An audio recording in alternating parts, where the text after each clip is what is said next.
y'all already know what time it is. Sure.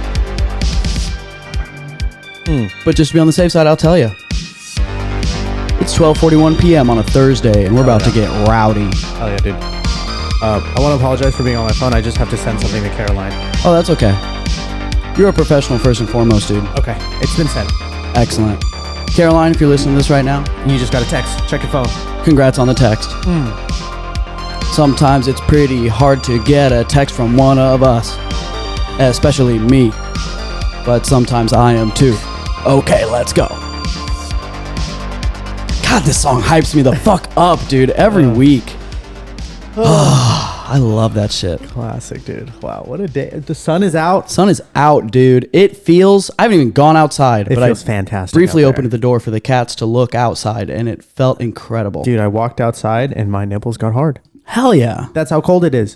Dude, we're living in a good time right now. I love when my nipples get hard. I wish it would stay that temperature all day and not get up into the high 80s. It's disgusting when it gets really up there. Yeah. But it's perfect at like 10 o'clock in the morning. Yeah.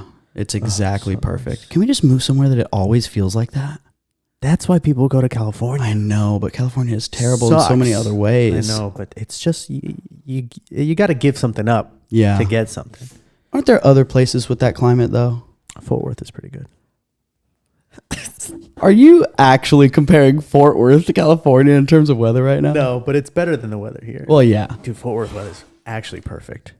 I wouldn't say perfect. I want to move somewhere that has like real winter. Fort Worth has real winter. It snowed. It has snowed. It snowed like almost every year that I've lived in Fort Worth. What? Yeah. That seems... At least once or twice. Okay, well, those are very different sentences. Is it every year or is it once or twice? A year. Oh. Yeah, Oh, yeah, okay. yeah. Okay. Yeah. Really? Mm-hmm. That's surprising. I feel Like like in the late January. I assumed I would have heard about that more if it was like a consistent thing up there. Okay, There's interesting. one time I went to school, high school, Mm-hmm. and the car, my brother's car that I was using while he was in college, has this weird feature that if you like hold the lock button down, Rolls down the windows. it rolls down the windows. You know, most cars have that. Yeah, it seems kind of silly, to be honest. Like, why does anybody want all their windows to be rolled down at the same time? So that it gets cool in there. Yeah, it's whatever. But I did that early in the morning, Uh-huh. and I didn't realize it because I had walked into school. And then that day, it had snowed. Oh, And no. snow got all in my car. Oh, It's crazy. did it ruin everything? No, I mean, How it was snowy like, was it in there? it was like the very soft snow. Was it like a lot of ice? it? There was a lot of snow. Like, was it soaking wet in there once you started it and got it warm in there? Luckily, one of the office administrators were like, they called me in. They're like, "Hey, your windows are rolled down." So I got out there and I like wiped everything off, and then I rolled the windows up. And That's the way smarter. I guess if you just get all the snow out before you get in and warm up the car, it just won't turn into water. yeah. That's intelligent.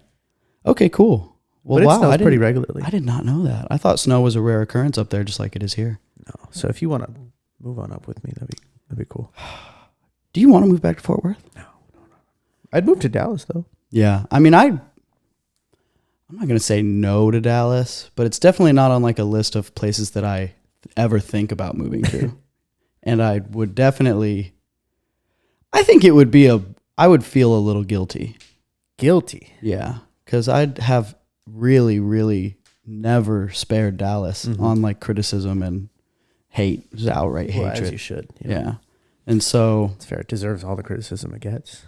but also like if I'm going to move to Dallas, I might as well move to LA. I don't see a difference.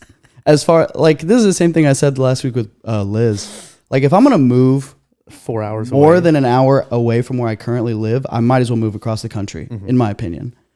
Which is obviously wrong, but like I guess really what I'm thinking about is like it's far enough away that I'm not going to see anybody that I'm used to seeing here on any kind of regular basis. I'm not going to make a 4-hour drive every week like I used to. That's party foul, dude. Sorry, my bad. It's okay. Is it Caroline? No, Oh, okay. That's fine. That's fine. Sorry about that, y'all. But yeah, so if I'm moving like a 4-hour drive away. Might as well move a 4-hour plane ride Exactly. away. Exactly. Because I'm probably going to come back the same frequency regardless of whether I'm driving or flying. Maybe not. I mean, when I lived in South Texas, I came back every week, but I think that's a little different because there was nothing down there, and I never ever like, which is honestly kind of probably wasn't smart, but I never ever developed any kind of like social life in San Antonio when I lived there. San Antonio is a pretty cool city. I've heard some good things about it recently. I didn't really enjoy San Antonio very much, which like I was there because I had a job in South Texas, so that's kind of different. But the city itself, after you do the Riverwalk a couple of times, and that becomes like not a novelty anymore, I don't personally feel like San Antonio has a lot going for it. It's not like bad, but it's just mid. It's like it's just like a section of Houston that doesn't really have anything very interesting going on. Or at least that was my perception of it. They do have like the Riverwalk, and the river that runs through it has like a really nice trail along it. It runs a pretty good distance. So that was cool, and I spent a lot of time on that, like going on walks and bike rides and stuff. Don't they have like a market square type thing? Yeah, I think they do. They have an area called the Pearl, which is like, I think it used to be a brewery, and then it got turned into like a kind of a public market / apartment area. So that's cool. I never ended up going over there because I was like, what's the point of me going alone? So, I mean, they do have cool stuff. San Antonio's all right, but everyone I've ever known who's lived there has hated it. People in and out of the petroleum industry. So that's fair. I don't know. I like their sports team, the Spurs. Yeah, Spurs are cool. Yeah, I was a big fan of the Spurs back in the day. They were the first. I have a theory that you become a fan of the first team you watch, essentially, that gets you into a sport. And the first basketball game I can remember watching was a game with like the Spurs. I don't even remember the other team, but the Spurs won, and I was like, "This is." You're like, awesome. This is the best team. I was like, these guys are the best. That's funny. I definitely agree that the first team you watch that gets you into the sport is who you're going to end up liking. I think that's true with a lot of things. Me and or Gigi and I were talking about that the other day because we were discussing like Parks and Rec versus The Office. And Gigi and I are both Parks and Rec boys, and we were talking to Alex, the bar regular, about it, and I forget what he said. I think he might have said he's never even watched The Office or something like that. Or maybe he liked The Office more. And so me and Gigi were shitting on him and shitting on The Office. And then we both said we'd never watched it or like never watched all of it. And I was like, yeah, I think especially with stuff like that, where The Office and Parks and Rec are so similar. Like they're the same format, you know, it's just different subject matter, kind of.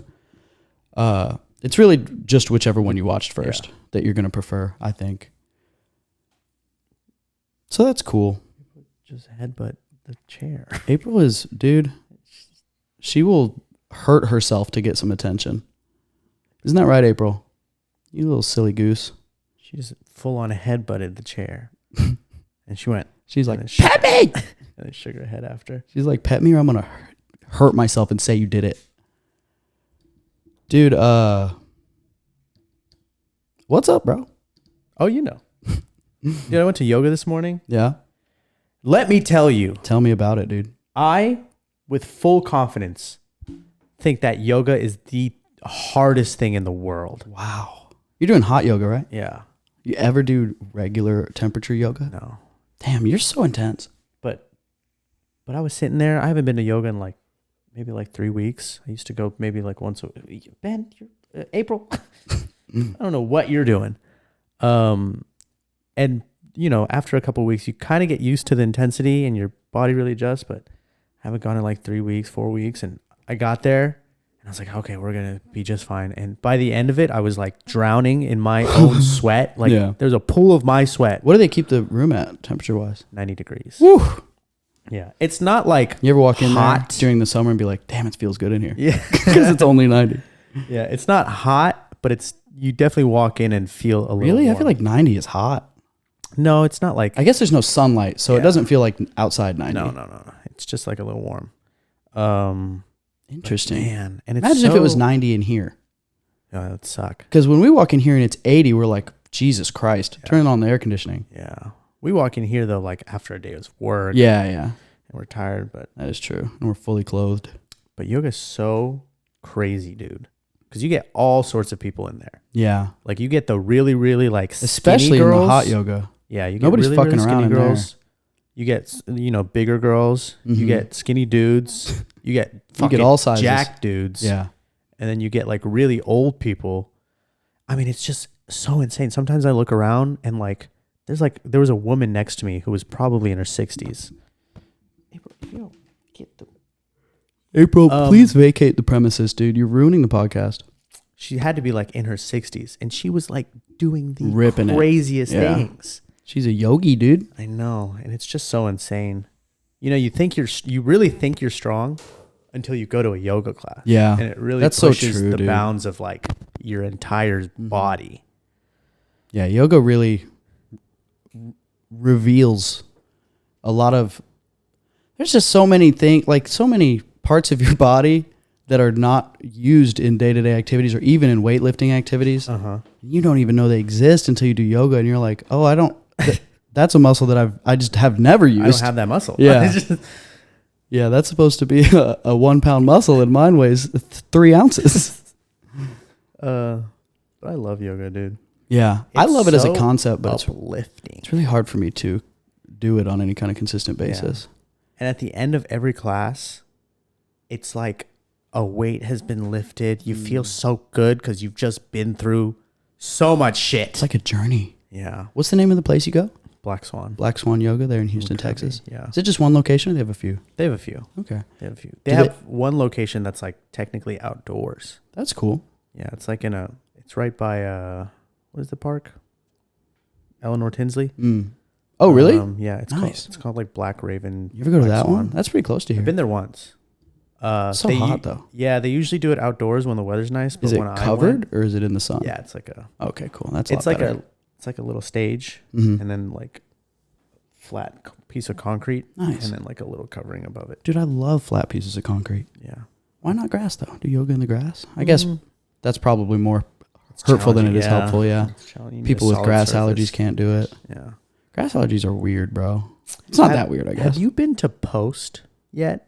The new thing that opened up in downtown Houston. It's not even new anymore. It's probably like almost a year old now. No, I haven't. What is it? It's like a market square, I guess, or kind of like a mall type vibe with like art and food and even shopping places. But it's this like really big building in the middle of downtown. And if you drive off 45, you can see it off to the side. But I heard that they do like morning yoga in their garden.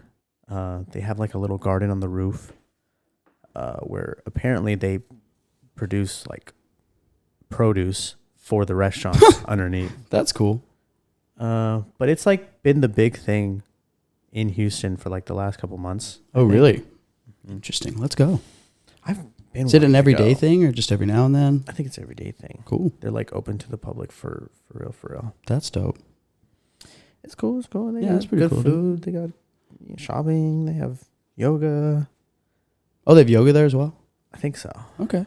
They have Is this like a big building or? Yeah. Okay. Yeah, it's a really big building. All right. Yeah, we should look into it. Sick. A lot of people take photos. Let's go live in there. You see like, local Houston hotties. Yeah. Posting like an Instagram Posting photo. pictures. It's the new clout spot. Yeah. Gotcha. Interesting. We can go take some clout pictures. Yeah. I'll throw on my 80s vest and American flag shorts and we can Throw go. some chubbies on. I want to start taking pictures in that outfit everywhere. I fucking every time I see it again, I'm like, bro, this is one of the best pictures I've ever been in. Yeah, you look great, dude. I do look great. You look like a my classic legs American man. are busting in that thing. So is my hair. You look like what Theo Vaughn wishes he looks like. Yeah. Well, I look like a character Theo Vaughn would play. Yeah. I look like my name is I look first off, I look like I should be wearing a trucker hat in that picture. Yeah. And I look like you ever seen Dumb and Dumber? Uh-huh. Remember when this is an old movie, so you probably haven't seen it in a long time, and people who are listening have probably never seen it. Except I'm sure Caroline has. Except she also probably hasn't because She has not seen a lot of things. Anyway, they like go into this diner at one point to get some food, I guess. And one of them spills some salt. And so the other one tells him to throw some salt over his left shoulder to like fix it. And so he throws the whole salt thing? shaker Yeah. and it like hits this dude in the back of the head. And he gets up and he's like this big angry truck driver. And someone's like, kick his ass, Seabass. I look like a guy named Seabass when I'm in that fucking outfit, dude. Oh, what a vibe though. You look like you're supposed to be in King of the Hill. Yes, 100%. That's the one. Yeah, I look like I'm a character in King of the Hill who like is dating the daughter of Hank, and Hank is like, I don't know about that boy. Or you're dating the Native American. Yeah. Well, if she wasn't so young. Yeah. I don't know all the characters. I only know You only know the ones that stand outside. Yeah. That is who I'm gonna end up being. Dude, I have been stumbling over my words so many times lately. It's okay. I've been doing that my whole life. Yeah. Words are hard though. Words are hard. Words are difficult. Trying to get better at it. You know how much space you have in your head to store just words? It's not that much. It doesn't seem like enough, yeah. Definitely not enough. I think it is, in a weird way, I've kind of started, at least with English, I don't know if this really makes sense to say about other languages, but in English, I've started to think, or I have for a while thought of it more like math than its own thing, in the sense that, like, generally, I mean, not as, like, this isn't a hard rule like it is in math, but a lot of times it is a rule. In English, there's like one correct way to say many things. And if you learn like what that structure is and why it is that way, and you like understand the basis of it, then you don't have to memorize the correct way to say everything, because you can put it together yourself. As long as you like, it's like a formula. It's very formulaic. Exactly. Yeah. As opposed to like just memorizing like fancy words. Instead of knowing that you always say I am and I instead of me and I am, if you know why that is, then it makes it a lot easier to remember it. You don't have to have all these rules memorized. Which, I mean, it's basically the same as math. Yeah. If you understand why math is the way it is, you don't have to memorize like your times tables, for example, although you probably will anyway. It's tough. It's like, do you know how to do math, or do you just know how to memorize exactly numbers and patterns? Because I think it's probably a mixture of both of those, but once you stop leaning completely on memorization of things and you understand the root of why math is the way it is, like, for example, I mean, at least when I was in like elementary school, it was such a big thing to memorize your times tables, right? All the, like, from 1 times 1 all the way up to 10 times 10 and everything in between. But I don't think that's actually like the wisest way to teach kids what multiplication is. Because once you understand this is a simple example, obviously, but once you understand what multiplication is and that you're multiplying 2 times 2 and like what those words mean, you can multiply anything and you don't have to memorize any of it,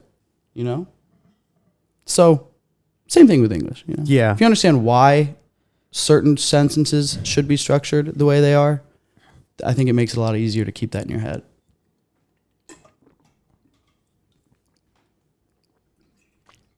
Hell yeah, dude. You know what I'm saying? Sometimes. Yeah, me too. Sometimes. Sometimes I don't.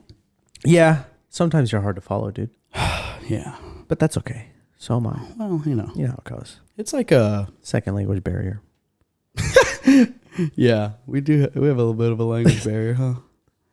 Bro, look at April sticking her leg out over there, dude. April's leg looks like a chicken wing. I know. Small chicken wing now. Yeah. Dude, I got on the scale this morning. I am 28 pounds down. Are you under 2? Oh, I Oh, started really? at 2. Oh, yeah, that's right. Yeah. I mean, technically my highest ever, I think my highest ever that I saw on the scale, I think was like 205. Maybe 210, but I don't really remember. But I'm just saying 200 because that's really about where I was at when I recently before I started losing weight. So You're under 180? I'm at 172.2, which I'm going to go ahead and round down to 172. Dude, that's how much I weigh. Hell yeah. We weigh the same amount. That's all. That's the first time in history that's happened. Yeah. I mean, at least for our sure. history. Yeah. I haven't been this light since probably 2013, Yeah. So that's pretty cool. How does it make you feel? I feel great, bro. Yeah. I feel great about it. Before I even got on the scale, my like morning ritual is I wake up in the morning, and after however long it takes me to actually stand up out of bed, once I get up, I go to the bathroom, and then before I eat or drink anything, You weigh yourself. go to the restroom, and then sometimes I weigh myself, but I always look in the mirror and just see how I look, because obviously when you first wake up is as lean as you're gonna look because you're fasted. And this morning I was looking at myself and I was like, dude, I am skinny. Like, this is a completely different body composition than I have been working with for the last 10 years. 10 years, yeah. So yeah, it's a really satisfying thing to see. And I can clearly see it, which is great. You've And lost then- a lot of weight on your face, Yeah. too. I'm starting to really notice that as well when I look at myself in the mirror. And like, I've mentioned this before, but we walk around without shirts on a lot. And anytime I walk Through the hallway. into my room through the hallway and I see myself in that mirror in the hallway, there's just so much more definition, like in my shoulders and my upper body. My arms look bigger than they've ever looked. And I haven't been working out for like 2 or 3 months now. Because there's so much more definition there, because there's so much less fat padding all of it. So that's all really exciting. Yeah. It's really exciting. And once I eventually hit 170, I'm not really going to change anything. I'm just going to keep riding this train as long as I can and see. Because honestly, it's such a, I don't know if this is a weird thing to say. I don't want to minimize how difficult it is to lose weight, but I'm not trying hard to do these things that I've been doing to lose weight, You've just been eating less. Yeah. That's really the whole... I've been eating kicker. less, and I haven't been eating almost any like junk, Yeah. I think that's really... the Except key. I have started eating cookies at work again. Oh yeah, I saw you. But Because it's just one of them a day, and it's just those things are a lot. Control your insulin levels. Yeah, and they're a lot less calorically dense than I thought they were, honestly. But yeah, you hear it from people all the time. But you can work out all you want, but if you don't change your diet or you continue to eat poorly, Yeah, you're just not going to make progress. So you're doing the opposite. You're changing your diet, but you're not working out, yeah, and it's having such a rapid change. Yeah. which I think really should show people that it really all of it is your diet. Diet is everything. Yeah, diet is everything. And my rate of fat loss has slowed considerably. Yeah. But that's mostly because when I first started, I was eating the diet that I'm eating now, the better diet, but I was also walking, like 20 or 30 miles a week, Yeah. And now I'm doing like 5 miles a week, Yeah. which is, obviously a crazy difference, but still, when you're starting with a diet where like realistically, I'm probably consuming 1,500 calories a day, maybe less. You don't have to move around a whole lot to keep yourself. You might not have to move around at all, honestly, to keep yourself in a caloric deficit when you're eating so little, which probably sounds a little worrisome to some people, but I eat anytime I'm hungry. I'm never making myself feel hungry, y'all. And I also pay a lot of attention to getting enough protein in my diet, and just eating healthy in general. Yeah. I don't think there's really a number in terms of calories that satisfy people. I think everybody's different. For sure. You've lived with me long enough. I have Yeah, you eat one like and a 500 half. calories a day. I eat 1.5 meals a day, but I'm never walking around hungry. Yeah, and you maintain a really impressive amount of lean mass for how much you eat too. I normally would not have guessed that somebody who eats like you could have maintained as much muscle as you maintain. Yeah. So that's cool. I just eat when I feel hungry. Yeah. And I guess when I do eat a lot though. Yeah, that's The true. whole salada thing is a lot. And you're also pretty good at eating more of the things that are better to eat and using those as a substitute. Like, for example, anytime we do get fast food, you generally would rather get 2 sandwiches versus getting a sandwich and fries and a soda. Yeah. Like, you never have soda. Yeah, you almost never have fries, which I don't usually have either of those anymore either. But when I was eating those regularly, it was like I'm not going to have a burger and not have fries and a Dr. Pepper, you know? Which is still true. But I still think, like, I will die on the hill of, like, if people just gave up soda. Such a huge change, Their bro. life would just improve so much. Yeah. They would just have more energy. They wouldn't feel so like. Yeah. Soda's kind of like a drug. The same way. Well, I mean, it's literally a drug. Yeah, it's, the same way it's packed with caffeine. The same way that like alcohol can be like a drug, and the way that it affects people, especially if you have too much of it. But Yeah. bro, like I grew up with like teachers who would have like 3 Diet Cokes a day. Yeah, bro. My dad drinks. I've told you this before. Like, he has one of those like gigantic, like bigger than that blue Hydro Flask. It holds like 64 ounces of fluid, and he every day fills that thing up a couple of times with Diet Coke at a gas station. It's like insane. Yeah, it is truly insane. I I also think a lot of like regular people who don't pay attention to nutrition, I think a lot of people actually don't even know that soda has caffeine in it. Yeah. Which obviously makes it a lot more habit forming in addition to the sugar that's in there, which is a lot. Well, it's not even sugar. It's the high fructose corn Yeah, syrup. true. Not which even is real like sugar. Yeah. actually cancerous. Mm-hmm. Well, yeah. I mean, Well, I don't want to. It's not cancerous. it has been linked to cancer depending on which artificial sweetener specifically we talk about, but I don't. It's still like up in the air as to how really bad it is compared to real sugar. So that's up in the air. But the interesting, I don't know, it is an interesting trade-off with stuff like that. Like when I did keto, I was burning through diet sodas. A lot of Diet Dr. Peppers. Because they were, like a 24 pack a week or more. You know, I was drinking 2 or 3 a day.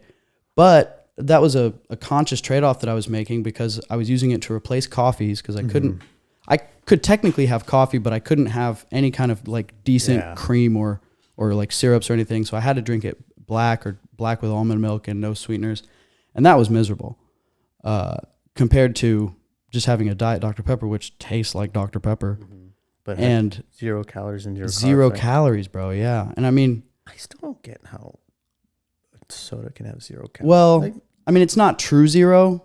There's I don't know the margin, but there is an amount of rounding up or down that is allowed in nutrition facts.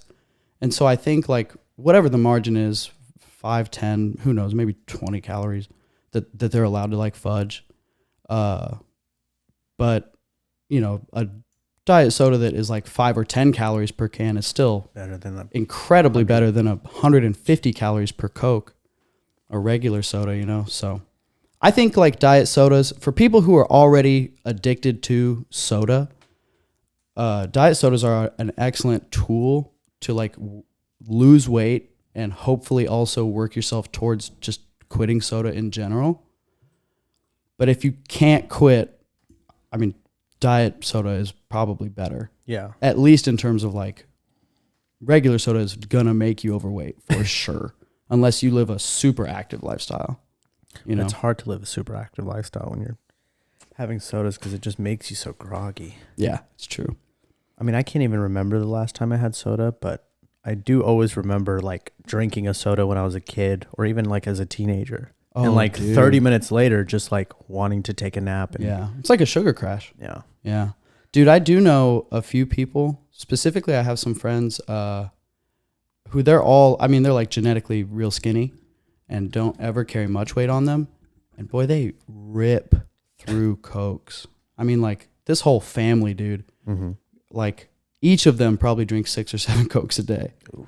But they look healthy and they're skinny. I mean, they're just naturally really lean. But that's always like weirded me out how much, you know, the caloric intake of Coke alone they should be putting on weight. But I guess I don't know if stuff like that, like people who... My body's weird sometimes. It's so weird. And people like our friend Alex and you to an extent, like people who just can't put on weight even if they want to, is that because their body is just like not very efficient at like processing and storing calories from foods. I've never really understood. People always just say it's a fast metabolism versus slow metabolism. But what does that really mean mechanically? Their body is burning more fuel just to exist the same way mine does. Wouldn't that just mean they have like an elevated heart rate? Is heart rate not like really what we mean when we say metabolism, or is there more to it than that? I think there's more to it than that, but I think there is a correlation. Yeah, between you, like how fast your heart is beating to how much fat you're burning. For sure. I mean, your heart's your most active muscle. I don't know. Do you know what your your resting heart rate is? It's like around 60 or 70. Okay, interesting. I think mine's around 60 as well. Yeah, it's fairly average. Yeah, I think I'm just at the average or the quote unquote like healthy. Yeah.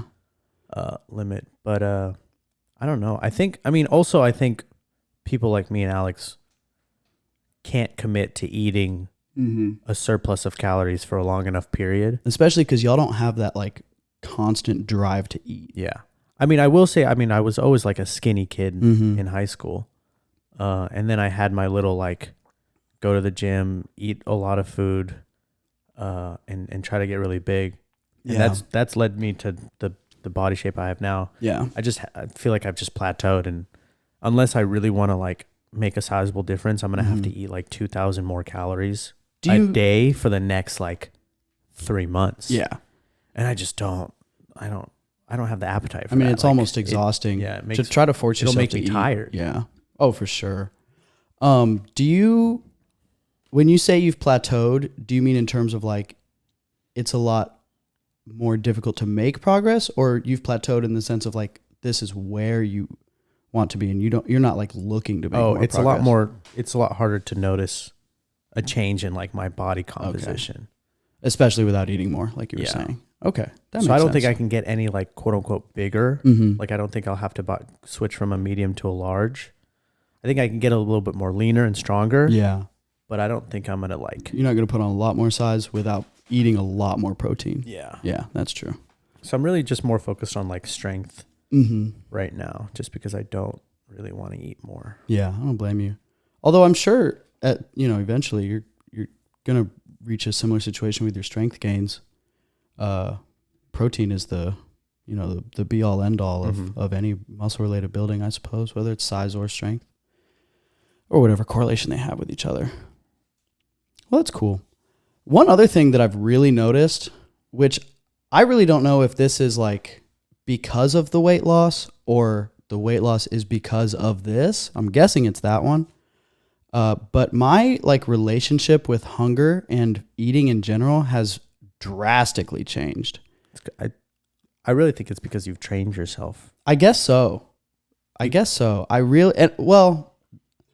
Actually, I guess I really should also consider that it probably is related to the hormone replacement therapy as well.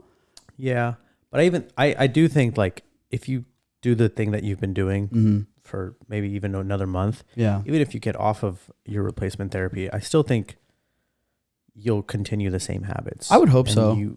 I mean, hopefully, it would be like an ingrained habit that's easier to keep on track with.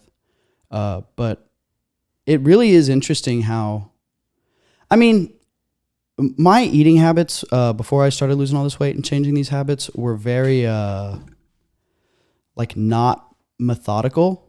They were very like impulsive, and anytime I went for a good number of hours without eating and I was like hungry, not just like, oh, I could eat, but like I was hungry, I would always overdo it and like compensate for how hungry I was by overeating, which is foolish. And I mean, it's just obviously not smart.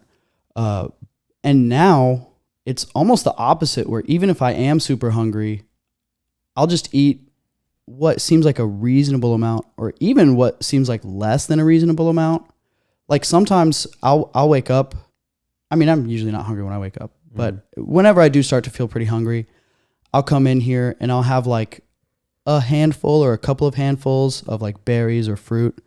And then a lot of times actually I'll just cut it at that. And then I'll chill for like 20 or 30 minutes. And if I'm still hungry, then I'm like, all right, let's go like eat. But a lot of times just something like that to take the edge off, or like a lot of times, I feel like maybe I have some kind of blood sugar issue. Because a lot of times, even if I don't feel super hungry, I'll start like to get a little shaky, which I'm assuming is like a blood sugar thing. Maybe. And so that's why a lot of times lately at work, a lot of times I accidentally end up going to work fasted because I just haven't eaten since I woke up, especially if I just wake up and start playing video games because I'm not doing anything that makes me hungry. And then I get to work and I start moving around a bunch and I'm like, oh, I'm shaking like a leaf right now. Yeah. And so I'll grab a cookie just because it's immediately available and it's obviously packed with sugar. So it usually settles me down pretty well. Yeah.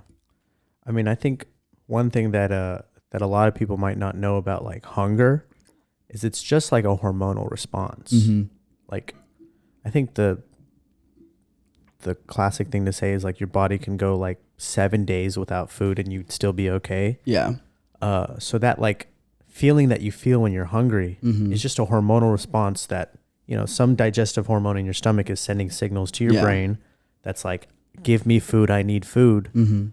And you can, I mean, your body's like a biological clock. You can really train your body to like know that around this time you're getting food. Yeah. So it'll withhold that hunger response until around this time. Until that time, yeah. Especially if you do it pretty consistently. Yeah.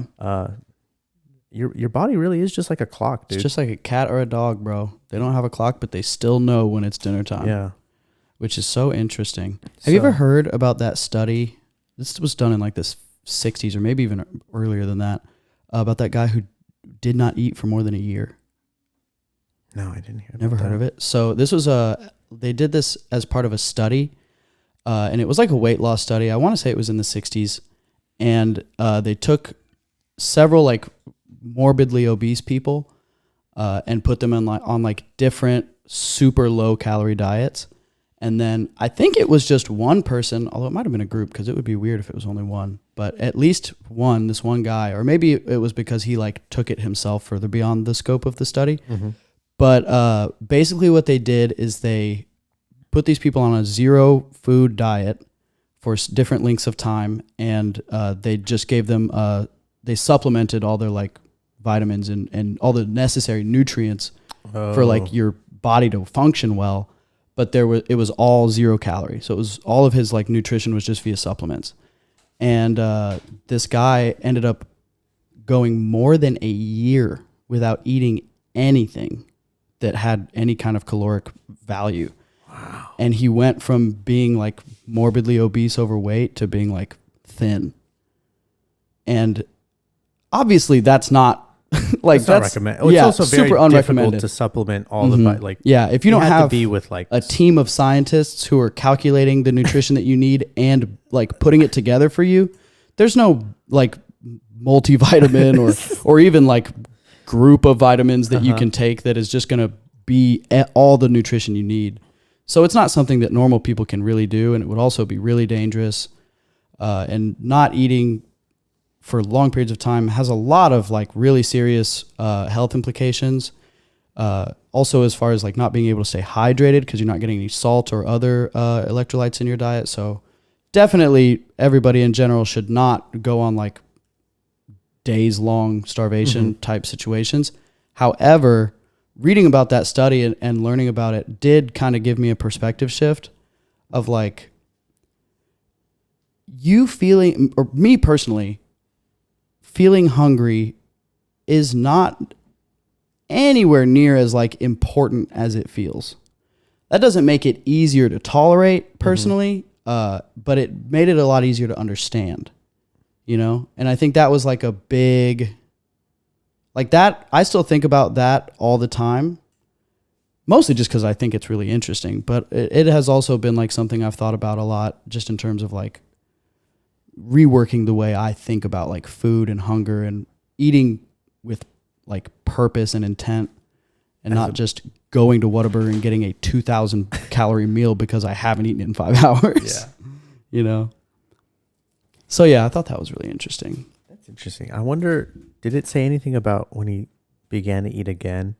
Like, did he go back to being a little overweight when he had access to food? Or because the thing with like, especially like morbidly obese people, a lot of them have like eating disorders, or they, you know, It's kind of like drug abuse, like they end up going back to it. Yeah. So a lot of times relapsing.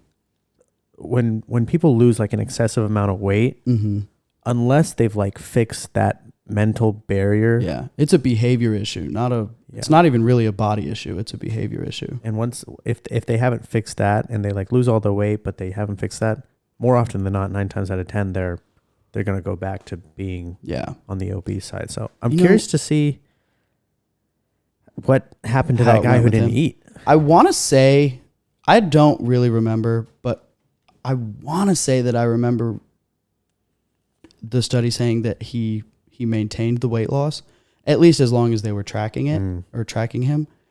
But I mean, anybody out there who's curious about it, I'm sure you can Google it. Yeah. Just Google "man didn't eat for a year," and I'm sure you'll find the study. It's only one person. Yeah, it's not something that has happened very often. There's that reminds me of this guy that I went to college with. He was he was pretty overweight, and he just all of a sudden decided not to eat food for a whole month. Like all he did was like drink water without any like practice in fasting. Dude, that's intense. Yeah, but the crazy thing was like he was pretty big, lost a lot of weight. I bet he did. But the problem was he went back to like normal eating. He went right back up. He just gained all the weight. Fuck. I was like, damn, you really just wasted a month. How long did it take him to gain the weight back? I don't know the timeline, but it was probably like 4 or 5 more months. Yeah. 4 or 5 months later. Damn. It was like he hadn't even changed. So that's something I think about quite a bit now. One thing about all this weight that I've lost is I'm a little anxious about if I start to lose weight, or I'm sorry, if I start to regain the weight. And I'm definitely still paying pretty close attention to my body composition and my weight, because I want to catch it very early if that starts to happen. Like being up a pound or 2 on any given day is not my concern. But like, for example, with me being at 172 now, if I got up to like 178, 179, and it's not obviously muscle from like working out for a year to gain that kind of weight, that's going to be a big mental hurdle. Yeah. I want to be very certain that I don't ever let myself accidentally slip back into putting on weight like that, which I don't think is very likely. But also because I don't know if this is actually how this works, but my assumption is before I started losing weight and I was floating at around 200 pounds, I was basically always that weight. I didn't really fluctuate very much. And so I'm assuming that during that time I was at maintenance caloric intake. I was eating around basically what I needed to maintain weight without gaining or losing anything. So presumably I could go back to that diet now and not really gain weight. I would just maintain where I was, which I guess I probably will have to do eventually, because I mean, theoretically, I don't want to lose weight forever. I don't want to get like 140. Yeah. I mean, I was 150 in high school. And I think 150, I mean, now if I was 150, I would be shredded, I think. Cause I'm considerably bigger, even muscularly, than I was in high school. I mean, I was a small boy in high school. I also might still be, I don't think I'm any taller than I was in high school, but I definitely seem to be a little thicker. Yeah. Although I've always had tree trunk legs, so I guess I don't know how much of that is just me misremembering how small I might have been. But anyway, yeah. So that's something I've thought about a little bit is how much weight I would really gain if I went back to eating like I used to. Well, if you do go back to eating like you used to, you should supplement some time at the gym. Yeah, for sure. To burn some of those calories and also gain a little bit more muscle from all the protein I agree. you're eating. I definitely, bro, being in the gym is such a struggle for me sometimes. I definitely want like the body composition changes that come from me being in the gym. But man, I don't know why. Sometimes, I mean, I guess this is everyone. Sometimes it's easy for me to go to the gym and sometimes it's impossible. Like I just cannot make myself get up and do it. And I think part of it is just that I get bored with it. And, after the like quick progress of the first few months in the gym, it becomes a little less exciting when you're only going up by like 2.5 pounds or 5 pounds per week on a certain movement, or even not going up at all, or like deloading for a week, which isn't like demoralizing, but it's just not as exciting and it's easier to not get hyped up about. But another thing that I'm realizing is like the times that I've been the best about going to the gym, or even in the beginning when I was the best about going on really long walks and like spending hours out doing physical exercise, was when I mean, at that time, I really was like, any moment that I was not physically moving, I felt like I was wasting. Mm-hmm. And I was like, this is not helping me do anything. And I have a lot of things that I want to change right now. I was really, really keyed up about changing the way that I looked. And I still am, but I've had new distractions that have made it so easy to not be focused on moving like I was. And the big one right now is video games, dude. Video games are like a drug. Mm-hmm. It has been so crazy to watch my own behavior patterns. So for everyone who doesn't know, a couple of weeks ago, I got a Steam Deck, which I'm sure most people haven't heard of it. It's just a handheld gaming computer, basically, is how you can think of it. It's like a Nintendo Switch, but beefier, and it plays PC games. And, dude, I have spent every spare moment for the past 2 weeks on that thing. Mm-hmm. Whew, it's like an issue, bro. It's never been more clear to me in my life than it is now that, like, video gaming is a not healthy habit of mine when I'm in it. Sometimes I like, loaded.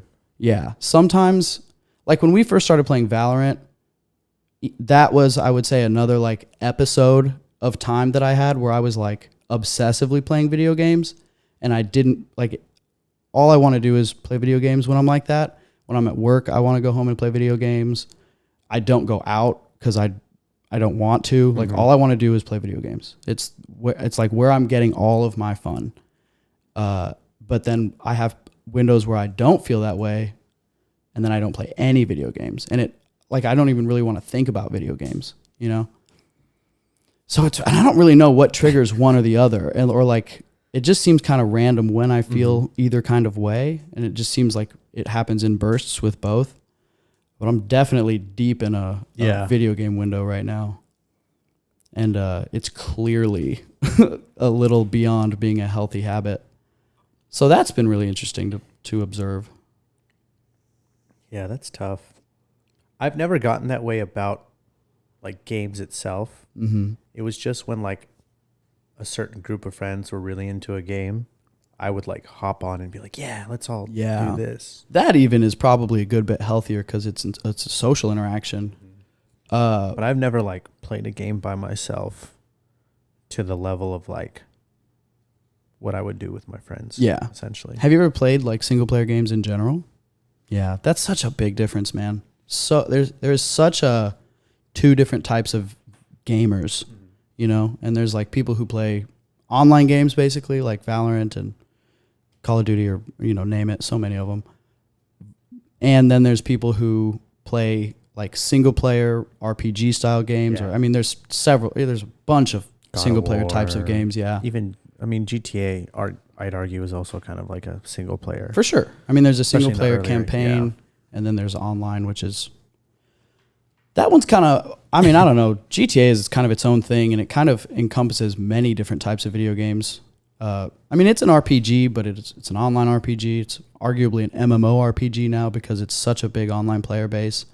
But I mean, like, yeah, I grew up playing single player games, and the first time I ever played like an online experience that involved other players was World of Warcraft, which is largely a single player game if you want it to be. That is like, you can never talk to people or you can only play with other people. It's totally your choice. And I think that I don't know. I don't know if I would say that like largely defined how I ended up like what games I enjoy. But I mean, it was a huge part of my life for a really long time. Warcraft. Yeah. Fucking nerd. Ultimate nerd shit, bro. Ultimate nerd shit. And all the stuff I played before that was arguably more nerd. I mean, well, no, that was definitely the nerdiest one I've played probably.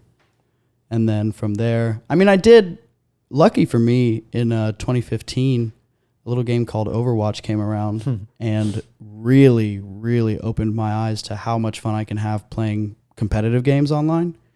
And I had a great run with that for a couple of years, maybe 3 years. And then I started kind of burning out on it because It's a tough game to play for so long. and I ended up getting really frustrated with poor performance by my teammates, because that's another, I mean, it's very similar to Valorant in the sense that like your teammates, and your team composition, like even more than Valorant, makes or breaks whether you can win. Because in Valorant, regardless of which character you decide to play as, you're all selecting from the same gun choices, and you all have like the same amount of health and armor if you buy armor, and then you're really just like buying guns and grenades, and then each character has their own like set of abilities, but the abilities are, I would say, a little more mild compared to Overwatch, where every character has like there's a category of tank characters, there's a category of healer characters, there's a category of damage characters, and then within each of those, each character is still very different from each other, you know? And you have like tanks that are running around with 600 health and still do pretty good damage, and some of them can heal themselves. And then you have healers, which have insane healing output and can like for example, if in Overwatch, there's a character called Mercy who is like, at least at the time that I was playing, she was the most powerful healer. And if she's healing you directly nonstop, like you almost can't be killed because the healing is so powerful. So anyway, all that to say, like your teammates knowing what the fuck they're doing and picking the right characters is like something that you usually cannot overcome if they're bad. You know, like you can carry to an extent, but there's just, you know, if you're playing against a team with like 3 tanks, you need your team to be like flanking with high damage characters and doing the right thing with the right characters. And if your teammates are all assholes who are just like, I'm just going to play Genji and like get this sick kill for my highlight reel, and it's like not contributing to your team winning at all. It's such a team-centric game like Valorant. And I started to get I got really toxic. Yeah. Not to other people, but just internally about how shitty I felt. And I would get so mad, bro. And I would scream so much and just like really, really have a bad time. And I dealt with that for a while before I was like, okay, this is not worth it anymore. Yeah. Hang up the old boots. Exactly. And that's ultimately what ended up happening with Valorant for me as well. Is the frustration becomes more than any amount of pleasure that I'm getting out of it. But luckily that never happens with single player games because the difficulty is just however much I want it to be. You don't have to rely on other people. Yeah. Yeah. But also usually, you know, the single player experience games have like stories built into them, which is really cinematic piece of work at this point. Yeah. It's like a movie that you get to participate in. Yeah. And that's really my bag. That's always been my biggest love when it comes to video games. And the one that I'm playing right now, Fallout 4, that's it, bro. Like crazy storytelling, expansive, bro. Like I have, so this game came out in like 2015, 2016. I forget when it came out, quite a while ago now. And before this time that I picked it up and started playing it, I already had 100 hours on it from the first time I fucked around with it. And I never even finished it that time. And now I've already clocked like another 50 hours. Well, 30 to 50 hours probably on it in the last week or two. So yeah, I'm in there right now, but it's so much fun, bro. So fun. But I hope that before too much longer, it starts to become less fun so that I can start to balance out my schedule a little more. Yeah. Maybe play the game for like 2 hours instead of like 12. Yeah. Something, you know. I mean, 2 hours would be nice. I don't think I've ever like so far in a single session done more than 2 or 3 just because I don't really wake up early enough to play for a very long time before work. And then after work, I only have, 2 or 3 hours before it becomes ridiculous to be up that late. Although I have had quite a few up until the sun comes up nights lately. But weirdly, that wasn't even from playing video games. It was usually from just fucking around with computer stuff, which is even weirder. But it's a whole thing, bro. All good, dude. Yeah, it's all part of the ride. Yeah. So anyway, that's the video game thing. Hell yeah, dude. Hell yeah, dude. What else is up, bro? Anything? That's it, dude. Just yoga for me and video games for you and work and Yeah. just the highs and lows of Just the highs and lows of daily, life, dude. the day to day. Hell yeah. How exciting. All right, well, sick. I guess if we don't have anything else exciting to talk about, then I'm going to go ahead and we're going to Close this out with close this out nice, here with nice a nice Beethoven symphony. Oh, that would be great, dude. I should pull up a Beethoven symphony. Is Beethoven wanted like? It's got to be in the public domain by now, no? Yeah. Well, He's here's the dead. thing. Who's making money off of it? When we first started playing music on the podcast, I was looking into classical music because I wanted to have like a classical music theme, like opening song to play regularly. And I learned that although the songs themselves from classical composers are all basically in the public domain because they're so old, that really only applies to the sheet music, not the performances of them. Because obviously there's no like recordings of the original performances by the people who composed it. And so you can like access the sheet music for free, but if you like go on YouTube or any other website and find a recording of someone playing it, if they haven't themselves volunteered it to be copyright free, then it is still, you're going to get a copyright strike for it. Wow. Because you're stealing their specific performance of it, which is interesting. But you know, What if we took like a little kid's performance of it who doesn't know any better? then their parents are going to sue us. What's the best Beethoven song, dude? What is it? Is it Symphony Number 9? I think it's. I want to say 13, but There's 13 of them. Symphony Number 5. I want to see 5 and 9. Let's see if there's a 13. I want to say for some reason 13 is coming to my head. I don't see a 13. No, okay. No. Let's go with 9. Let's see what 9 sounds like. Anybody out there who knows what Beethoven's Symphony Number 9 sounds like, let us know in the comments, dude. Yeah. I think any of Beethoven's symphonies we'll probably recognize. Yeah, I would think so as well.